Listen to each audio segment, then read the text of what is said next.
satu unit mobil jenis Daihatsu Terios Nopol BG333DY warna hitam, terbakar di halaman parkir Sekolah Dasar Yayasan Sosial Pendidikan Pusri Palembang, Kamis 15/5/2025, sekitar pukul 7.30.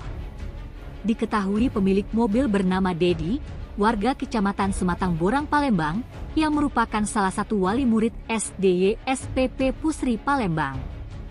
Berdasarkan data yang dihimpun, peristiwa kebakaran itu diduga kuat akibat korsleting listrik di kabel bagian sound system variasi tambahan di belakang mobil. Salah satu petugas keamanan di SDY SPP Pusri mengatakan, dugaannya dari kelistrikan sound system di belakang mobil, apinya sudah dipadamkan pakai alat pemadam api ringan.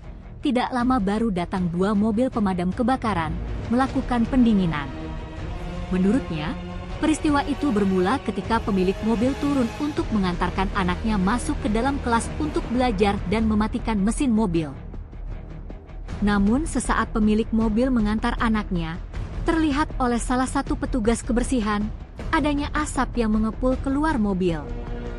Kapolsek Kalidoni Palembang, AKP Trisopa Mlawijaya membenarkan adanya peristiwa kebakaran mobil jenis Daihatsu Terios di halaman parkir Sekolah Dasar YSPP Pusri. Beruntung petugas keamanan yang melihat api yang membesar membakar mobil, langsung memadamkan dengan apar.